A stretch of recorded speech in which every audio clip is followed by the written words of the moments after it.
ulama itu kan ada dua, ada model dua, ada ulama itu, ada ulama usu, ada ulamaul akhirah. Udah saya jelasin minggu lalu. Ulama usu itu ulama yang ngejar-ngejar jabatan, dekat dengan kekuasaan yang zalim. Yang ada adalah selalu yang dipikir ketika berdakwah ke masyarakat itu adalah dunia. Kebanyakan yang kejar hanya dunia. Penampilannya yang terlalu glamour, tidak selayaknya seorang ustadz atau kiai dan lain-lain. Dan ulama usu masih banyak di Indonesia, alhamdulillah. Sebagaimana saya sebutkan ada Habib Rizik, kemudian Ustadz Bakhtiar, Uwah, kemudian Gus Koyum ya, dan masih banyak lagi yang lain. Nah, kalau selain itu Allahu a'lam. Bapak-bapak bisa menilai sendiri. Kalau yang mendekati dengan kezaliman ya, walaupun pinter ya, saya katakan tadi bisa saja itu ulama usul. Sekarang kita lanjut. Man humul ulama? Siapa itu ulama itu? Al ulama mereka ulama adalah al-arifuna bi syar'illah. Mereka yang sangat arif, sangat tahu tentang syariat Allah Subhanahu wa taala, hukum-hukum Allah Subhanahu wa taala. Al-mutafaqqihuna fi dinih. Mereka yang sangat mendalam, sangat faham tentang agamanya. Al-amiluna bi ilmihim ala hudan wa basirah. Mereka yang selain tahu agama, selain bisa ngomong, mereka al-amiluna bi ilmihim, mereka pelaksana. Kan kata Allah, kabura maqtan 'indallahi an taqulu ma la taf'alun. Sebesar-besar kebencian Allah dan sebesar dosa itu kalian berkata tetapi sementara kalian enggak mengerjakan. Kayak nyuruh anak, "Nak salat jamaah." Dianya enggak jamaah. Kitanya kayak ngerokok, misalnya jangan merokok. Sementara dirinya merokok. Susah itu. Kalau seorang guru, seorang tua melarang anak yang merokok, tetapi kita merokok. Maka saya nggak berani ngelarang anak murid saya untuk berhenti ngerokok, untuk tidak merokok. Kenapa? Karena saya sendiri ada merokok ya. Cuman di ruangan-ruangan pendidikan saya larang. Di tempat-tempat ibadah, di dalamnya jangan. Jadi mereka yang pelaksana daripada ilmu mereka sendiri. Mereka selalu dalam petunjuk dan basirah, hatinya jernih. Alladzina wahabahumullahu al-hikmah.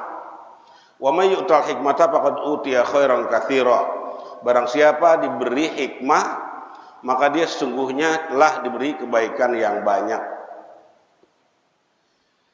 Mungkin bapak-bapak, jamaah, ibu-ibu pernah dengar yang namanya Kiai Khalil Bangkalan, Kiai Armin, Abah Dimyati, Kiai Dimyati Banten, Kiai Haji Bahaudin Al-Mudhari, ini Madura ya dua. Kemudian juga Kiai Hasim Asy'ari.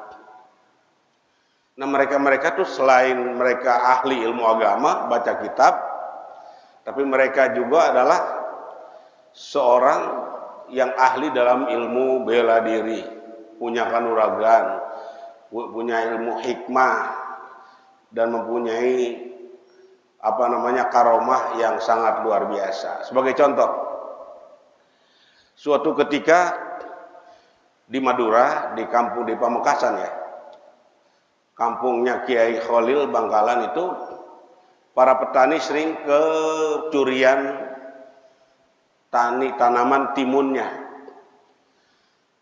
Tiap mau panen dicuri. Akhirnya para petani itu mengadukan masalah ini ke Kiai Khalil Bangkalan. Akhirnya datang ke Kiai, dan Kiai pas itu sedang ngajar Al-Ajrumiyah, kitab Nahu. Apa babnya? Babnya bab fi'il, fa'il, dhahaba aliyun, qoma zaidun, itu namanya fa'il. Ya, fa'il, al-fa'il ismun marfu'un taqaddamahu fi'lun.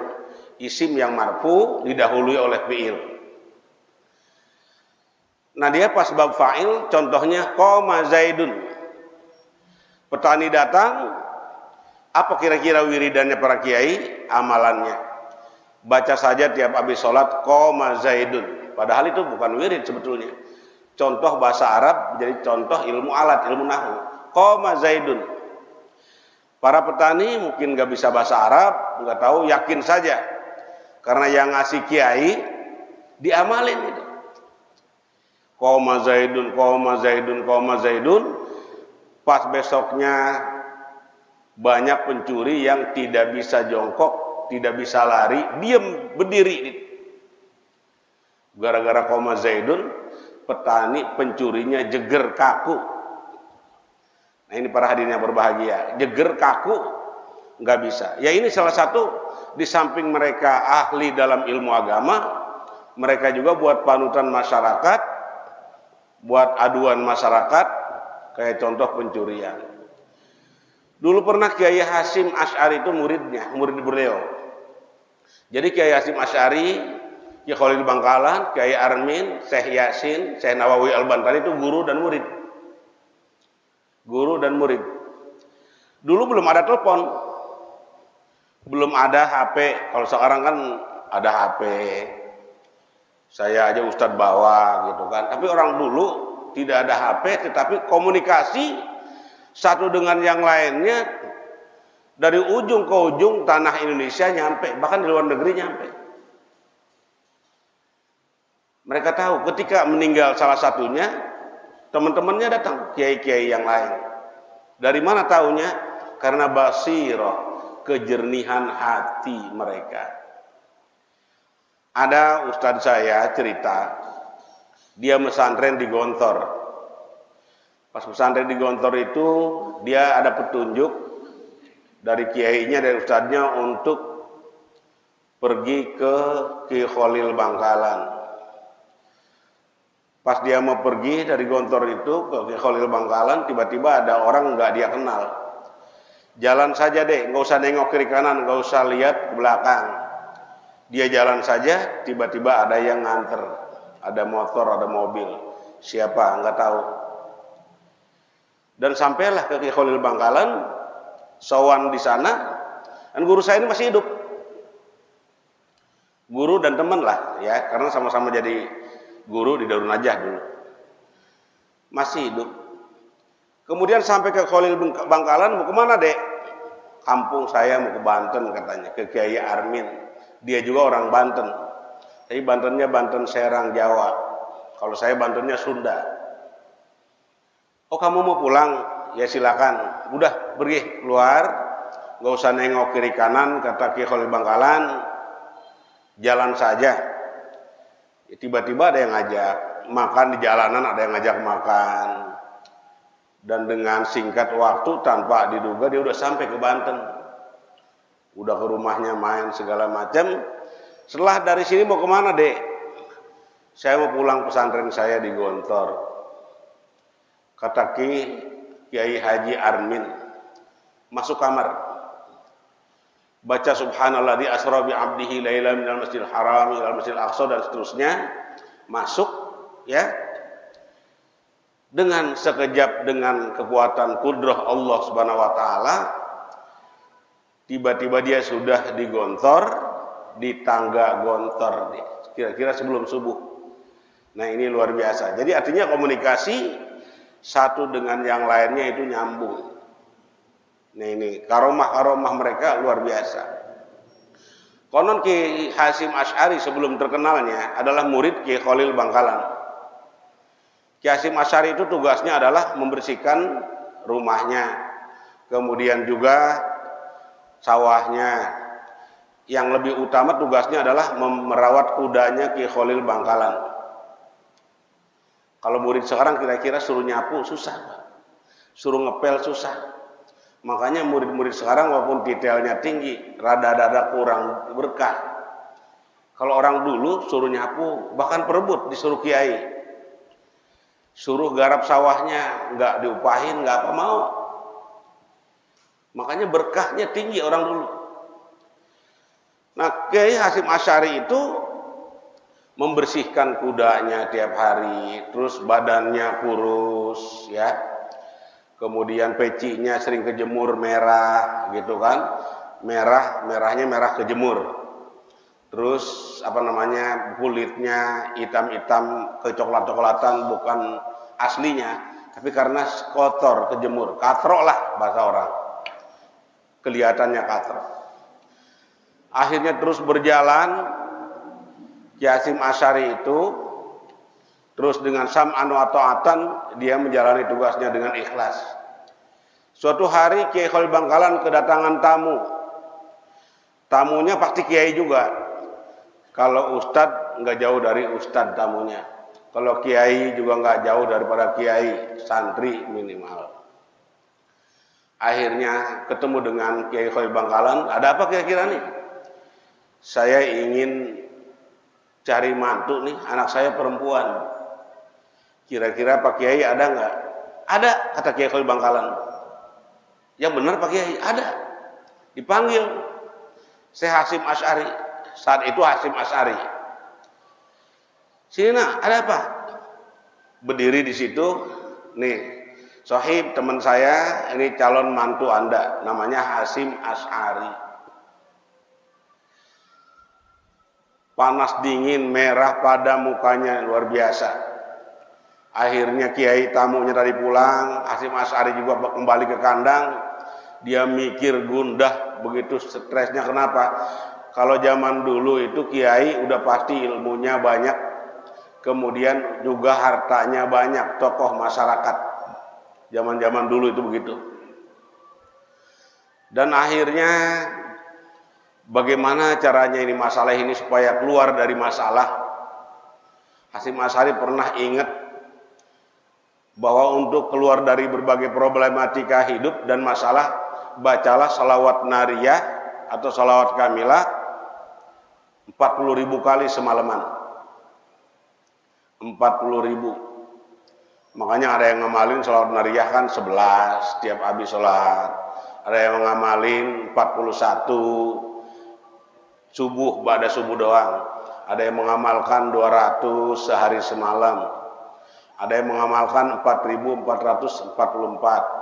Ada yang mengamalkan 5.555. Ada yang mengamalkan 8.888. Ya, ada yang begitu. Ini 40.000 kali. Diamalkan oleh Kiai Haji Hasyim Asy'ari. Saat itu Hasyim Asy'ari pas diamalkan boro-boro 40.000, baru kira-kira 1.000 kurang aja udah ngantuk. Ya, 4.444 itu kalau diamalin sendiri, habis isya selesainya subuh.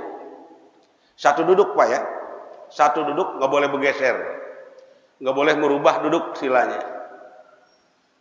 Kalau mau pakai khusus saya kasih nanti. Kalau di sini nggak, kurang pantas ya, karena taklim judulnya. Nah ini dia tidur mimpi belajar kitab fikih yang gurunya ada Kiai Khalil Bangkalan sendiri. Kira-kira 40 tahun dalam mimpinya tuh. Kok saya mimpi belajar fikih sama mu'alim, sama kiai ya? Besok lagi dia amalin lagi, tidur lagi, mimpi belajar tafsir kira-kira 40 tahun. Besoknya lagi dia amalin lagi, baru beberapa ratus saja ngantuk, mimpi belajar tauhid atau pelajaran yang lainnya kira-kira 40 tahun. Jadi tamat tuh, tafsir tamat, fikih tamat dalam mimpi itu. Ya. Ayo jumlahnya 120 tahun jadinya kan. Saat itu kira-kira Kiai Hasyim Asy'ari berumur 17 sampai 20 tahunan lah. Akhirnya setelah selesai mimpi 3 malam itu, sampailah waktu untuk menikah. Ayo Asy'ari, kita berangkat untuk menikah dengan calonnya, yaitu anak kiai temannya Kiai Khalil Bangkalan. Dinikahkan dia. Pas selesai nikah, Hasim, kamu tinggal di sini dengan mertua kamu, saya pulang. Ditinggal oleh Ki Khalil Bangkalan. Pas ditinggal, mertuanya nanya, kamu mesantren berapa tahun, Lil? Hasim Asy'ari? 120 tahun. Lah kamu umurnya sekarang berapa? 17 tahun. Bohong kamu. Kata kiai, nggak masuk akal. Nggak mungkin ya mesantrennya 120 tahun. Umur kamu 17. Dia ceritakan asal muasalnya bahwa dia mimpi 40 tahun, 40 tahun, 40 tahun. Ngaji ini, ngaji itu. Baru dia percaya sama ceritanya Kiai Hasyim Asy'ari. Sampailah malam angkat. Malam angkat itu kalau kita kan tahlilan ya. Kalau zaman dulu malam angkat itu pesta. Kalau di Jawa pestanya adalah simaan Al-Qur'an. Simaan kitab kuning, baca kitab kuning. Nah, biasanya yang baca kitab kuning itu adalah bapak mertuanya. Yang datang, yang hadir rame sekali. Banyak sekali yang hadir. Yang hadirnya rata kiai. Kalau dulu kan banyak kiai. Ya. Kayak dulu ngaji MTQ itu tingkat kelurahan rame. Saya di Petukangan ini udah ngikut MTQ tingkat kelurahan. Pak ya. Di Kelurahan Petukangan Utara. Saya udah ngikut MTQ. Dulu rame penontonnya Petukangan. Kecamatan ya. Kecamatan Kebayoran Lama yang hadir banyak. Kemudian juga apalagi wali kota sampai kabupaten sampai provinsi. Provinsi yang hadir banyak. Ya akhirnya saya pas mau ke nasional itu ada pilihan kuliah apa terusin MTQ. Saya pilih kuliah. Saya pilih kuliah. Kebetulan diutus cerdas cermat kandungan Al-Quran juga. Perlombaan isi kandungan cerdas cermat isi kandungan Al-Quran Darun Najah. Nah, ya sampai sekarang akhirnya saya memilih ilmu, jalan ilmu ya para hadirin. Nah akhirnya malam itu mertuanya Kiai Hasyim Asy'ari, sekarang kamu yang baca kitab. Malam itu yang dipersilakan. Para hadirin kasih tahu bahwa malam ini yang akan membaca kitab adalah mantu saya, yaitu Hasyim Asy'ari. Baca kitab yang diimpiin itu benar nyata sesuai dengan kitab-kitab yang ada di rak perpustakaan. Tidak ada kurang satu huruf pun dan dihafal. Masyarakat itu terkenal langsung kenal semuanya dan disitulah terkenalnya Hasyim Asy'ari menjadi Kiai Hasyim Asy'ari. Luar biasa belajar ilmu zaman dulu Pak. Kalau zaman sekarang kita tiap hari begini, tiap hari nongkrongin kiai, nggak jadi kiai ya, nggak jadi ustad, ya kan? Tiap hari kiai ini hadir, kiai ini hadir, kiai ini hadir, ya emang begitu. Kenapa? Karena mungkin ngaji kita nggak ada tujuan yang spesifik. Kalau tujuannya saya harus pinter, saya harus jadi orang yang banyak ilmu agamanya. Nah itu bapak-bapak, tapi insya Allah kalau bapak rajin ngaji, anaknya terjadi. Ya Pak ya, kalau enggak cucunya ya. Anak yang jadi kiai juga kebanyakan bapaknya nggak ngajarin. Nggak ngajarin, tetapi yang ngajarin orang lain karena darahnya nasabnya itu mereka kiai, tapi akhirnya jadi kiai. Bahkan namanya Fuad Hasyim di Cirebon, itu waktu mudanya tukang nonton film. Tukang nonton film, karcis filmnya itu kalau dideretin disambung dari Cirebon sampai Yogyakarta, Surabaya nyambung. Dan dia sekarang ahli tauhid se-Asia. Belajarnya kapan? Wallahu alam. Itu namanya ilmu laduni. Rabbana atina min ladunka rahmah wa hayyi' lana min amrina rasyada. Saya kasih bapak-bapak buat anak bapak biar pinter ya.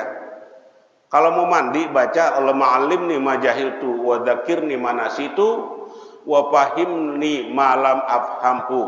Subhanaka innaka anta allamul ghuyub. Ini bacanya sebelum mandi. Sebelum mandi pas buka pintu tuh, mau buka pintu kamar mandi baca Allah ma'allimni majahiltu wa dzakirni manasitu wa fahimni malam hampu subhanaka innaka anta alamul ghuyub. Dan juga yang jalan kedua adalah kirim Fatihah ya. Bacain Fatihah 7 kali tiap malam habis sholat malam kita baca, kita minumin airnya. Kalau bisa 40 malam silakan.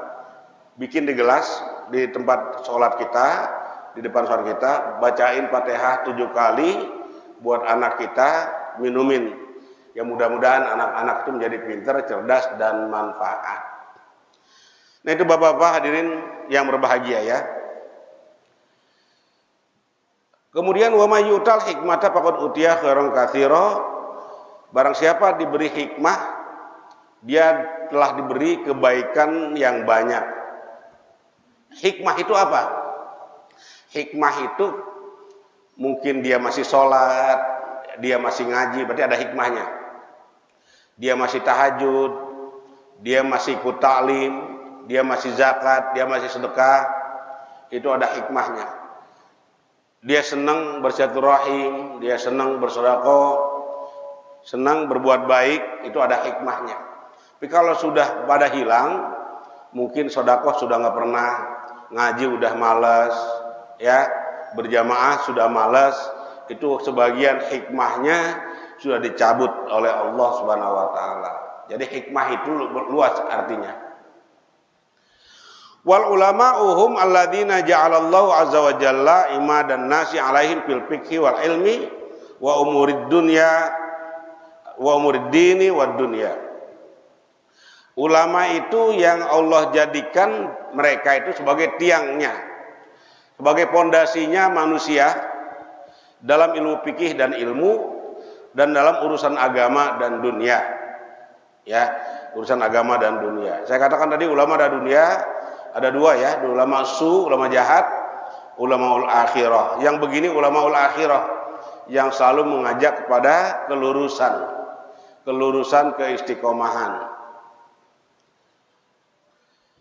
Dan ulama ini jangan sembarangan nyebut ulama. Ini sekarang ini kan yang ulama bajunya, Pak ya, bajunya. Jadi orangnya belum ulama, tapi pakaiannya, pecinya, sorbannya sudah dipakai. Oh zaman dulu, kalau belum pinter nggak berani pakai itu. Ya, kenapa? Karena harus dibarengin dengan kepinteran kita sendiri. Jadi yang nyebut ulama itu bukan diri kita, tapi orang lain. Yang nyebut ustadz, yang nyebut kiai itu orang lain, bukan diri kita. Ada teman saya jamaah juga di sono pojok sana. Dia pernah pesantren, tapi sehari-hari kerjanya di laut. Di laut, ikut kapal layar itu yang bulanan itu Pak ya, kan ada ya. Nah sekarang sudah nggak kerja lagi sebagai pelaut. Tapi dia mulai ikut ngaji, tapi susah orang mengatakan dia ustadz. Dia ulama, kenapa? Karena sehari-hari kerjanya adalah di lautan. Jadi masyarakat nggak bisa begitu aja menyebut dia ustadz. Kayak kita mungkin profesinya tadinya sebagai pegawai, tadinya sebagai pengusaha, tiba-tiba mau putar balik jadi ustadz. Ya bisa saja, tetapi masyarakat susah nyebut kita ustadz atau kiai. Karena itu refleks hati orang lain, ya, hati orang lain. Jadi nyebut-nyebut kiai juga nggak sembarangan, saya katakan tadi. Kadang-kadang bacaannya masih rusak, apalagi belajar nahunya, sorobnya belum bisa, makhorijul hurufnya, tajwidnya masih rusak, disebut kiai atau ulama, ustadz, nggak jadi. Ya. Jadi mereka itu menjadikan sandaran oleh orang-orang, jadikan tiang dalam fikih dan ilmu dan urusan agama dan dunia. Wal ulama hum fuqahaul Islam. Ulama itu adalah ahli fikih di dalam Islam. Ahli fikih. Kemudian wa man darat al-fataya ala aqwalihim bainal anami alladzina khassu bil istimbatil ahkam wa unnu bi dhabti qawaidil halal wal minal haram. Jadi ulama itu ahli fikih Islam, dan para pemuda juga berjalan dengan perkataan mereka. Orang-orang berjalan dengan perkataan mereka. Khusu bistimbatil ahkam, dan mereka atau khusu dikhususkan dengan bisa mengistimbatkan hukum. Wa unnu bidabti qawaidil halal, dan mereka juga ditentukan untuk menentukan kaidah-kaidah halal daripada yang haram. Ya. Kayak zaman sekarang nih ustadz kiai hanya urusan tahlil doang. Ngajarlah paling tingginya taklim. Tapi ketika 17-an Agustus panggung gembira nggak diajak lagi para ulama. Kenapa? Kalau diajak takut jogetnya dilarang katanya. Ya kan? Takut panggung gembira dangdut koplonya dilarang. Kalau ditanya, kalau ustadz boleh nggak nih panggil organ tunggal? Kalau ustadz yang lurus nggak boleh. Dulu saya pernah disuruh ceramah di dekat Kostrad sana. Orangnya nggak pernah jamaah, mungkin walau sholatnya juga nggak tahu. Ustadz, besok saya mau ada pernikahan, jadi ustadz tolong besok ceramah. Tapi malamnya selamatan dulu sekaligus akikahan. Kemudian bagaimana daging akikahnya disedekahkan waktu malam tahlilan atau buat acara resepsi besok? Dagingnya buat resepsi ustadz. Nggak bisa, saya bilang. Nggak boleh nyurangin Allah, licik sama Allah. Jadi kalau bisa daging akikahnya disedekahkan pada malam hari. Waduh ustadz, gimana ya? Udah, kalau ente nggak rubah, saya nggak mau ceramah. Rupanya ketemu ustadz yang bisa dinego. Ya kan? Ustadz bisa dinego, ya kan? Ketemu dia ustadz, akhirnya dia yang ceramah. Saya nggak mau, saya bilang itu tetap nggak boleh, ya. Karena kenapa? Mempermainkan hukum, mencurangi Allah Subhanahu wa taala, ya. Kemudian al ulama'uhum aimatuddin. Ulama itu adalah para pemimpin agama. Alhamdulillah di sekitar kita ini ulama masih banyak. Cuman ulama ahli sininya udah habis ya. Ulama Ustadz Sofwan manggil, Ustadz Fakhrudin manggil, dan kemudian juga Ustadz Said Agil manggil. Dan tinggal Ustadz seangkatan saya. Sebetulnya ada Ustadz yang petukangan masih punya Ustadz yang sepuh, yaitu Ustadz Nawawi, Kiai Haji Nawawi, dan juga Kiai Haji Muryadi. Kiai Muryadi itu, Ustadz Muryadi itu kiai itu. Cuman sayang beliau pindah daerah, jadi nggak kedengeran lagi. Udah Isa ya? Udah Isa. Jadi gitu bapak-bapak yang berbahagia. Waja'alna minhum a'immatan yahduna bi umurina lamma sabaru wa kanu bi ayatina yuqinun.